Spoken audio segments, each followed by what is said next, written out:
जब भी हम किसी स्पेशल डे को, किसी भी खास गवाही को सेलिब्रेट करते हैं, तो प्रभु के दास कहते हैं कि जब आप दूसरे की गवाही को सेलिब्रेट करते हैं तो तैयार रहें आप भी अपने जीवन में गवाही को, सेम उसी तरह की गवाही को ग्रहण करने के लिए। आज क्या सेलिब्रेट कर रहे हैं? आज सेलिब्रेट कर रहे हैं एक ऐसे व्यक्ति की गवाही को, एक ऐसे जन की गवाही को जो कि एक समय पर डिप्रेशन में था, एक समय पर अपने जीवन को खत्म करना चाहता था, एक समय पर जब उसका परिवार उसके साथ नहीं था, उसके भाई उसके साथ नहीं थे, उसके रिश्तेदार उसके साथ नहीं थे, लेकिन फिर भी वो व्यक्ति, वो टीनेज लड़का, वो 19 साल का लड़का प्रभु में किस तरह से पवित्रताई में आगे बढ़ता रहा, बढ़ता रहा, बढ़ता रहा, और आज एक ग्रेट माइटी मैन के रूप में, मैन ऑफ गॉड के रूप में परमेश्वर ने अपने दास के रूप में उन्हें खड़ा किया है। हालेलुया।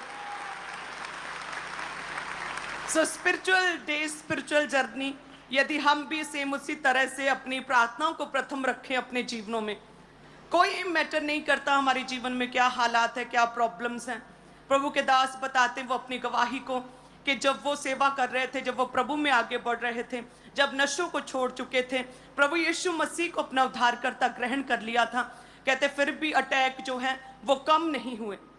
कहते अटैक कम नहीं हुए थे, उल्टा कहते और बढ़ गए थे, अटैक्स और बढ़ गए थे। शैतान चाहता था कि वो दूर हो जाए परमेश्वर से, क्योंकि शैतान को दिखता है कि ये इस व्यक्ति की लाइफ में एक खास योजना, स्पेशल योजना है। इसे प्रभु ने इंडिया की बेदारी के लिए चुना है। इसे कैसे पीछे करें प्रभु से, उस योजना से, उस प्लान से जो परमेश्वर ने इस व्यक्ति के लिए रखा, उसे कैसे दूर करें।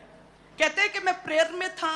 मैं आत्मा में था, मैं बैप्टाइज्ड था, प्रभु यीशु को उद्धारकर्ता ग्रहण कर चुका था, नशे छोड़ चुका था, वचन को फॉलो कर रहा था, लेकिन कहते हैं कि वो समस्याएं, वो अटैक, वो शैतान के अटैक पहले से और अधिक बढ़ गए थे। और वो कहते हैं कि वो जब अटैक बढ़ते थे तो बाइबल उठाते थे अपनी और बाइबल पढ़ना शुरू कर देते थे, और मात्र 3 दिन में, 5 दिन में कहते मैं अपना नया नियम कंप्लीट कर लेता था, क्योंकि जब जब मैं बाइबल पढ़ता था वो अटैक, वो भार, कहते वो स्ट्रेस मेरे माइंड से उठ जाता था। और इस तरह से परमेश्वर ने उन दुखों में, उस प्रॉब्लम में परमेश्वर ने अपने दास को वचन के बीच से किस तरह से तैयार किया, वचन की गहरी नॉलेज के साथ परमेश्वर ने अपने दास को इस्तेमाल किया, तैयार किया, प्रिपेयर किया परमेश्वर ने उनके दुखों में।